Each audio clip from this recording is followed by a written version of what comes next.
Hello and welcome to SPMIS Academy. Today we'll analyze important newspaper articles of 16th May 2025. Please note you can download the PDF version of today's newspaper analysis by clicking the link given in the comment section. This is the list of the topics that we will be covering from today's newspaper. The first article is about Sikkim's Statehood Day. This topic is important from our syllabus GS Paper 2 Indian Polity point of view. पहले थोड़ा brief history देख लेते हैं सिक्किम का and then will come to the current context. Sikkim जो मौजूदा state Bharat का है, अगर 1642 से लेकर के 1975 तक बात की जाए तो it was an independent kingdom. It was under Namgyal dynasty और ये जो नामग्याल डायनेस्टी थी दैट फॉलोड बुद्धिज्म। तो आप कह सकते हैं कि Sikkim was a Buddhist kingdom from 1642 to 1975। लेकिन ब्रिटिश रूल के दौरान जब भारत में ब्रिटिशर्स का रूल था उस टाइम में Sikkim was a protectorate state of Britishers और आज़ादी के बाद इन 1947 Sikkim became protectorate state of India since 1950। समझते हैं प्रोटेक्टरेट स्टेट क्या होता है। तो एक प्रोटेक्टरेट स्टेट वो होता है जो इन जनरल इंडिपेंडेंट है, ऑटोनोमस है in almost every matter except foreign policy making. Foreign policy बनाने के लिए एक प्रोटेक्टरेट स्टेट दूसरे किसी स्टेट के ऊपर डिपेंडेंट होता है। तो आज़ादी से पहले Sikkim was A protectorate state of Britishers. इसका मतलब ये है कि उस टाइम में अगर सिक्किम को कोई भी फॉरेन पॉलिसी बनानी होती थी तो वो ब्रिटिशर्स से कंसल्ट करके ही बनाते थे। और आज़ादी के बाद 1950 में जब भारत की आज़ादी हुई 1947 में और उसके बाद दिसंबर 1950 में India Sikkim peace treaty sign हुई, जिसके कारण फिर Sikkim became a protectorate state of India. That means after 1950 if Sikkim had to formulate any of its foreign policy it would be guided by India. लेकिन otherwise Sikkim was an autonomous independent state. लेकिन सिक्किम के लोग चाहते थे कि सिक्किम भारत का फुल फ्लेजेड हिस्सा बन जाए, भारत का स्टेट बन जाए। और इस कारण से 1947 के बाद से ही, जब से हमारा देश आज़ाद हुआ तब से ही सिक्किम के लोग प्रोटेस्ट कर रहे थे against the Namgyal dynasty rulers. They wanted Sikkim to be part of India. 1943 में ये प्रोटेस्ट काफ़ी इंटेंसिफाई हो गया। उस टाइम के जो किंग, वहाँ पे किंग पोजीशन को कहा जाता था चोग्याल। किंग के अगेंस्ट यानी कि चोग्याल के अगेंस्ट बहुत ज़्यादा प्रोटेस्ट होने लगा। People of Sikkim wanted merger of Sikkim with India. They also wanted democratic form of government and because of intense pressure the Chogyal और the king had to sign an agreement with India in 1974। लेकिन king चाहते थे कि उनकी कुछ special privileges बनी रहें। King नहीं चाहते थे कि सिक्किम भारत का एक नॉर्मल स्टेट बन जाए और पूरी तरीके से मोनार्की खत्म हो जाए। King wanted some of the special rights of kingship to be retained. और इस कारण से भारत और सिक्किम के बीच में एक स्पेशल एग्रीमेंट साइन हुआ जिसके अंतर्गत Sikkim was made an associate state of India. Associate state का कॉन्सेप्ट डेवलप किया गया as a result of 35th amendment to the constitution. संविधान में अमेंडमेंट किया गया और सिक्किम को एक स्पेशल स्टेटस दिया गया और उसको नाम दिया गया associate state of India. As per this special designation now the king would enjoy a lot of privileges even after merger with India. Naturally जो सिक्किम के लोग थे उनको ये अरेंजमेंट पसंद नहीं आएगा because they protested against the king or the Chogyal because they wanted full-fledged democracy in Sikkim। तो 35th अमेंडमेंट आने के बावजूद भी सिक्किम भारत का हिस्सा बन भी गया बट अ स्पेशल स्टेट जिसको एसोसिएट स्टेट का दर्जा दिया गया where the king reserved some privileges for himself. इसके बावजूद भी people were not satisfied. People wanted full democracy and that is why the protest continued despite this 35th amendment. और यही कारण है कि एक साल बाद ही the king had to give up all his special privileges and powers and Sikkim became full fledged state of India. 36th amendment लाया गया एक साल बाद ही। 35th अमेंडमेंट 1974 में, 36th अमेंडमेंट 1975 में। and the associate state status of Sikkim was done away, and Sikkim was made full state of India like any other normal state, and its name was mentioned in first schedule of the Indian Constitution. तो यहाँ पे chronological order में explain किया गया है सिक्किम का political status. 1947 से पहले तक Sikkim was protectorate of Britishers. 1947 से लेकर के 1950 तक आप कह सकते हैं कि Sikkim remained completely independent. 1950 onwards, when India-Sikkim friendship agreement was signed, after that Sikkim became protectorate of India। फिर 1973 से प्रोटेस्ट शुरू हुआ फॉर एबोलिशमेंट ऑफ मोनार्की। 1974 में 35th अमेंडमेंट, जिसके बाद Sikkim became an associate state of India, and then एक साल बाद ही 1975 में 36th amendment which granted Sikkim full statehood of India. अब करंट न्यूज ये है कि सिंस 1975 में सिक्किम को फुल स्टेटहुड मिला था, तो साल 2025 में we are celebrating 50th statehood day of Sikkim. Sikkim का स्टेटहुड डे है 16 मई, यानी कि आज का दिन सेलिब्रेट किया जा रहा है पूरे भारत में आज 50th day of Sikkim statehood day. When Sikkim became full-fledged state of India, it was 22nd state of India at that time. Sikkim से रिलेटेड इंपॉर्टेंट इन्फॉर्मेशन दिए हुए हैं आज के इंडियन एक्सप्रेस न्यूज़पेपर के बिल्कुल पहले पेज पे ही, ये वहीं से मैंने कट आउट लिया है। कुछ इंपॉर्टेंट फैक्ट्स मैंने यहाँ पे दे दिए हैं। For example, Sikkim has highest per capita income in India and that is at rupees 7.07 lakh. It has also highest labor force participation rate at 61.7%. तो सिक्किम इकोनॉमिक मामलों में काफ़ी आगे है। Even in multi dimensional poverty index it has one of the lowest multi dimensionally poor in its state and the percentage is 0.011। Sikkim also became India's first fully organic farming state. ये सब कुछ important facts हैं। In fact ये page ही एक बार पढ़ लीजिएगा, इसमें आपको सिक्किम रिलेटेड इंपॉर्टेंट फैक्ट्स पढ़ने को मिलेंगे। जो इंपॉर्टेंट बहुत ज़्यादा है प्रीलिम्स पर्सपेक्टिव से, उनको मैंने यहाँ पे मेंशन कर दिया है। इस टॉपिक डिस्कशन के बेसिस पे प्रीलिम्स प्रैक्टिस क्वेश्चन है। Please attempt this question and submit the answer in the comment section. Next topic is about article 143, the presidential reference. This topic is important from our syllabus GS paper 2 Indian polity point of view. समझते हैं article 143 of the Indian constitution के बारे में and then will come to the current context. Article 143 mentioned in the Indian constitution relates to the advisory jurisdiction of supreme court. Advisory jurisdiction of supreme court के अंतर्गत president of India can seek advice on legal और constitutional matters from supreme court. अगर किसी भी मुद्दे पे executives को, topmost executive is president of India, तो अगर एग्जीक्यूटिव्स को अगर किसी भी लीगल या कॉन्स्टिट्यूशनल मैटर पे एम्बिग्विटी है, डाउट है, तो सुप्रीम कोर्ट से वो क्लैरिटी सीख कर सकते हैं, but the reference is done और sent through the president of India. सरकार को, सरल भाषा में कहें तो सरकार को अगर संविधान के किसी मामले में थोड़ा कंफ्यूजन है कि इसका क्या एग्जैक्ट मतलब होगा, तो you know supreme court is guardian of the constitution, ultimate power to interpret the constitution lies with the supreme court. So सरकार जो है वो प्रेसिडेंट के थ्रू सुप्रीम कोर्ट से पूछवाती है कि आप ये बताओ कि इसका क्या मामला, इसमें क्या बातें होंगी, इसको कैसे इंटरप्रेट किया जाए।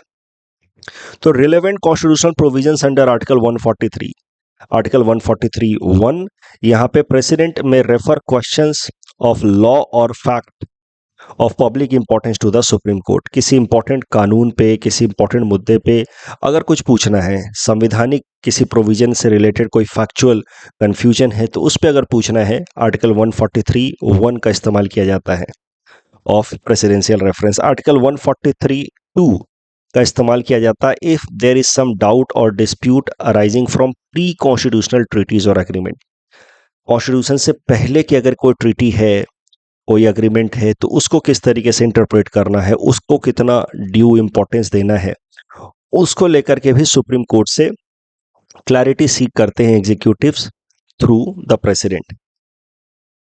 इसका इस्तेमाल आर्टिकल 143 सब क्लॉज 2 का इस्तेमाल आज के टाइम में बहुत कम होता है, इसकी कोई अब खास जरूरत है नहीं। प्रीलिम्स पर्सपेक्टिव से आपको फैक्ट याद ये रखना है कि supreme courts opinion under article 143 is advisory, that means it is not binding on the executives. At the same time, Supreme Court also has discretion to refuse advisory opinion. कोई जरूरी नहीं है कि प्रेसिडेंट ऑफ इंडिया ने पूछा है तो अब supreme court is bound to give its opinion. Supreme court can even refuse. For example, Ayodhya case में, अयोध्या राम जन्मभूमि बाबरी मस्जिद डिस्प्यूट केस में प्रेसिडेंशियल रेफरेंस का इस्तेमाल किया गया था to seek clarity, but Supreme Court refused to answer, saying this that the matter is sub judice. अभी मामला court में है तो इसमें प्रेसिडेंशियल रेफरेंस की कोई जरूरत नहीं है. Supreme court refused giving its opinion. तो supreme court also has discretion to refuse and from giving advisory opinion. At the same time, अगर वो opinion देते हैं तो executives are not bound to accept that opinion. अब current news पे आते हैं. हमारे प्रेसिडेंट द्रौपदी मुर्मू जी ने आर्टिकल 143(1) का इस्तेमाल किया है हाल फिलहाल में, seeking some of the advisory opinion of supreme court on certain matters. जो सबसे महत्वपूर्ण मैटर जिस पे एडवाइजरी ओपिनियन मांगा गया है वो है सुप्रीम कोर्ट के खुद के डिसीजन से रिलेटेड. सुप्रीम कोर्ट ने, आई होप आपको याद होगा, एक बड़ा ही मॉन्यूमेंटल फैसला दिया था अप्रैल महीने में. 8 अप्रैल को सुप्रीम कोर्ट ने एक फैसला दिया था with respect to power of the governors to clear state bills. Supreme court ने कहा था कि governors have to clear the state bills within 3 months of deadline. मतलब अगर स्टेट लेजिस्लेटिव असेंबली ने कोई बिल पास करके भेजा है गवर्नर के पास, तो governor has to decide within 3 months कि उनको उस बिल पे क्या करना है. या तो वो अप्रूवल दे दे, असेंट दे दे, नहीं तो रिजेक्ट कर दें, विथहोल्ड कर दें, या तो फिर प्रेसिडेंशियल कंसिडरेशन के लिए अगर रिजर्व कर रहे हैं तो वो दे दें, बता दें लेजिस्लेचर्स को कि I am sending it for presidential reference.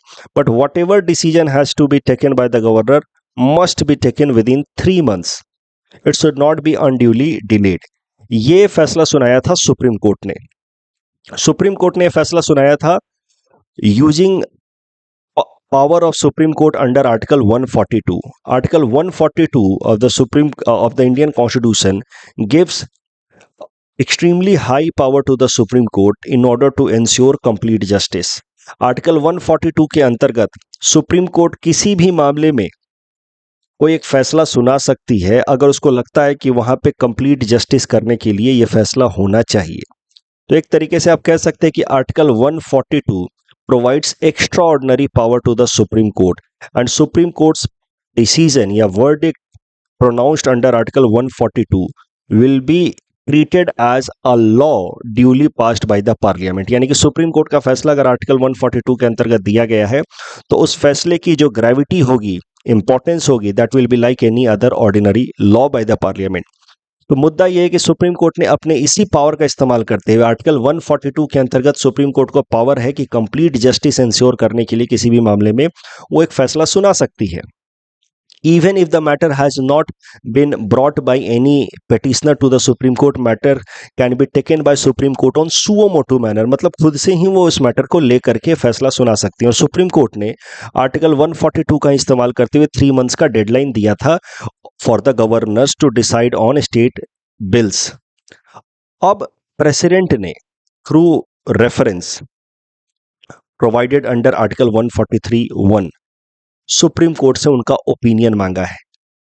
The query right now raised by the executives via president is with respect to the power of the governors to act on state bills passed by the assembly.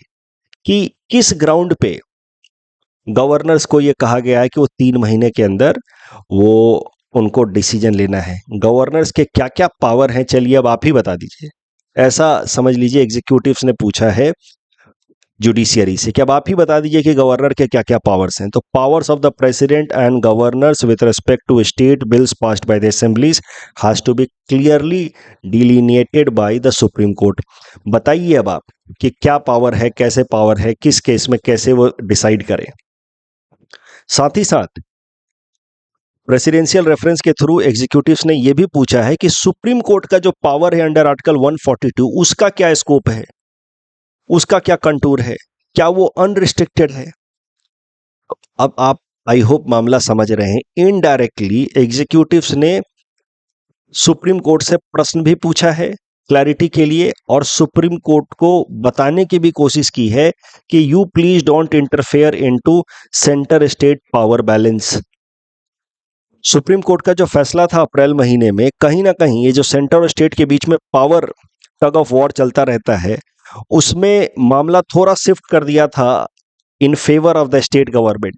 It had curtail power of the centre, क्योंकि ultimately governors act on directions of the central government, they are appointed by the central government. और governors unduly delay कर रहे थे state legislative assembly द्वारा पास किए गए bills को. इसी कारण से तो सुप्रीम कोर्ट को इंटरफेयर करना पड़ा. मेनली मामला था तमिलनाडु का. 10 से भी ज्यादा ऐसे बिल थे जो कई महीनों से अटके पड़े थे. गवर्नर उसको रेटिफाई नहीं कर रहे थे, ना ही उसको विथहोल्ड कर रहे थे. बिल बस अटका पड़ा था, तो लोकल एडमिनिस्ट्रेशन डिस्टर्ब हो रहा था. Now supreme court intervene and it said कि 3 महीने के अंदर आपको फैसला करना है. अब भारत सरकार ने प्रेसिडेंट के थ्रू सुप्रीम कोर्ट से पूछवाया पहली बात की, आप बताइए गवर्नर्स के क्या क्या पावर है. फॉरगेट अबाउट दिस 3 मंथ्स के विद इन डेडलाइन में उनको फैसला करना है. उनके क्या क्या पावर्स हैं, क्या क्या सोच करके उनको किसी भी बिल को अप्रूवल देना है या विथहोल्ड करना है. एंड साथ ही साथ आप ये भी बताइए कि आर्टिकल 142 के अंतर्गत जो आपके पावर है उसका कोई लिमिटेशन है कि नहीं. तो you please interpret article 142 of the Indian constitution. ऐसा एग्जीक्यूटिव्स पूछ रहे हैं जुडिशियरी से, और बताइए कि क्या वो अनलिमिटेड अनब्रिडल्ड पावर आपको देता है या there is some limitation over that. So point is कि सेंट्रल एग्जीक्यूटिव्स, भारत सरकार जो है, वो कहीं ना कहीं प्रेसिडेंशियल रेफरेंस करवा करके सुप्रीम कोर्ट को इनडायरेक्टली कह रही है कि you please don't interfere into centre and state relations. आप खुद अपने पावर का पहले सोचिए कि आपका जो पावर अंडर आर्टिकल 142 है उसका कितना स्कोप होना चाहिए और उसको कहाँ कहाँ अप्लाई करना चाहिए. आप इसको अप्लाई करके और सेंटर स्टेट रिलेशंस के मामले में भी अप्लाई कर देते हैं. Do you think it is justified? They have asked this कि इस रेफरेंस में ये भी पूछा गया है कि whether in this particular case article 142 should be applied और not. You please give clarity on that. So सारा मामला आप मेनली कहें तो आर्टिकल 142 का है. सुप्रीम कोर्ट ने इसी आर्टिकल 142 का इस्तेमाल करते हुए अपना फैसला सुनाया था अप्रैल महीने में. अब यही पूछा जा रहा है कि आर्टिकल 142 का स्कोप बताइए आप, कि आप जब चाहें तब इस्तेमाल कर सकते हैं, जो मर्जी आए कर सकते हैं, तब तो it will be the clear cut case of judicial overreach. इस पर्टिकुलर डिस्कशन के बेसिस पे ये प्रीलिम्स प्रैक्टिस क्वेश्चन है. Please attempt this question and submit the answer in the comment section. Next topic is about gig workers demand on minimum wages and social security. Important from our syllabus GS paper 3 Indian economy point of view. Gig workers कौन होते हैं? All those workers, individuals who engage in short term freelancing और contractual work, उनको कहा जाता है gig workers. Gig workers जो हैं दे आर अनलाइक ट्रेडिशनल या लॉन्ग टर्म एम्प्लॉयमेंट वर्कर्स. जो आप जॉब करते हैं किसी कंपनी में, वहाँ पे आपकी एक सैलरी होती है, fix salary, fixed defined work होता है, तो उसको कहा जाएगा traditional work. Gig workers are opposite of that. Gig workers को आपको समझना है तो आप याद कीजिए, कोई आपका स्विगी का डिलीवरी वाला बॉय आया, या फिर फ्लिपकार्ट और अमेजन पे जो लोग आते हैं चीज़ों का सप्लाई करने, all of them are part of gig economy. So cab drivers of Ola, Uber, delivery partners of Swiggy, Zomato, they are part of gig economy and they will be known as gig workers. Gig workers की बड़ी समस्या है. देखिए, post Covid gig economy is on boom and lot many people are now working as gig workers. But gig workers की कई सारी problems है. Unregulated nature है जॉब का, कभी काम है कभी नहीं है, तो there is no job security and not well defined benefits. कभी ज़्यादा पैसा मिल जाता है उसी सप्लाई के लिए, कभी कभार उसी डिलीवरी के लिए पैसा बहुत कम मिलता है. डिमांड सप्लाई मिसमैच हो रहा है. पैंडेमिक के बाद से बहुत सारे लोग चूंकि गिग वर्कर की तरह काम कर रहे हैं, तो अब वर्कर्स की ज़रूरत कम है और सप्लाई ज़्यादा है. इस कारण से गिग वर्कर्स का हो रहा है एक्सप्लॉयटेशन. इनकंसिस्टेंट इनकम, उनको गारंटी नहीं है कि कितना पैसा आएगा. कभी मैंने जैसे कहा, किसी सप्लाई के लिए कभी 200 रुपये मिल जाते हैं, कभी उसी सप्लाई के लिए 25 रुपये मिलते हैं. And lack of employment benefit. जब आप नौकरी कर रहे हैं तो there should be associated employment benefits like paid leave, retirement benefit, health insurance, provident fund and all. ऐसा कुछ भी नहीं है गिग इकोनॉमी के लिए या गिग इकोनॉमी के वर्कर्स के लिए. गिग इकोनॉमी वर्कर्स को कभी कभार प्लेटफॉर्म वर्कर्स भी कह दिया जाता है.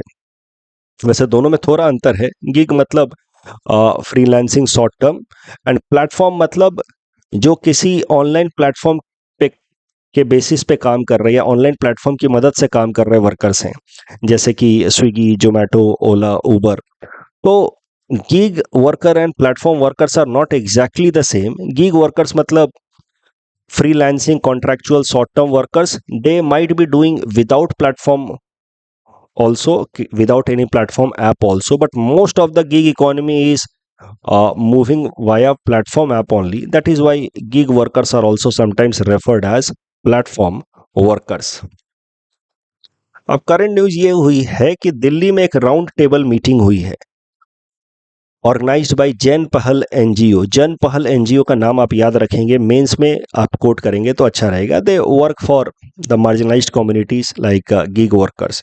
तो Jan Pahal NGO and gig workers association have conducted a round table meeting with government representatives demanding reforms for gig workers and some of the social security for gig workers. तो जो मेन डिमांड रखे गए हैं इस राउंड टेबल मीटिंग में कि gig economy के अंदर जो काम कर रहे वर्कर्स हैं उनका भी एक मिनिमम वेजेस तय किया जाए कि उनको इतना तो बेसिक मिनिमम इनकम आएगा ही आएगा, क्योंकि हाल फिलहाल में there has been continuous reduction in the rate card for workers. उसके अलावा national social security policy for gig workers also should be announced.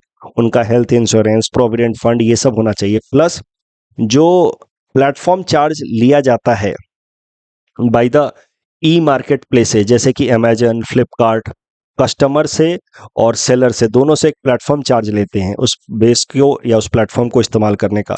उस प्लेटफॉर्म चार्ज का एक फिक्स्ड अमाउंट, जैसे कोई 2000 रुपये का सामान आपने अमेजन से ऑर्डर किया, अमेजन कम से कम 100 रुपये उसमें आपसे तो लेगा, मान लीजिए प्लेटफॉर्म चार्ज। उस प्लेटफॉर्म चार्ज का एक फिक्स्ड अमाउंट गिग वर्कर्स के पास भी जाना चाहिए, ये एक नियम होना चाहिए, ऐसा डिमांड किया गया। तो ये सब आप मेंस में आंसर राइटिंग में कोट कर सकते हैं कि what should be the areas of reforms through which gig workers life could be improved. उनका मिनिमम वेजेस दिया जाए, नेशनल सोशल सिक्योरिटी पॉलिसी लाया जाए एंड फिक्स्ड चार्ज या शेयर इन प्लेटफॉर्म चार्जेस।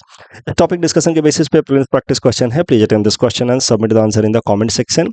ऐसा मेंस में आपसे प्रश्न पूछा जा सकता है गिग इकोनॉमी के बारे में और उसमें काम कर रहे वर्कर्स के बारे में, क्या चैलेंजेस फेस कर रहे हैं और कैसे वहां पे इंप्रूवमेंट किया जा सकता है। Next topic is about international nurses day. देखिए ये आर्टिकल आया है इंटरनेशनल नर्सेज डे के कॉन्टेक्स्ट में, जो हर साल 12 मई को मनाया जाता है।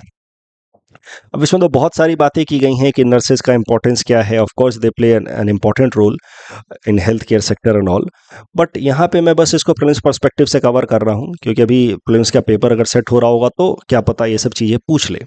International nurses and midwives day हर साल मनाया जाता है 12 मई को। इन 1965 12 मई को डिक्लेयर किया गया था as international nurses day by international council of nurses. 12th मई का सिग्निफिकेंस क्या है? It is birth anniversary of Florence Nightingale.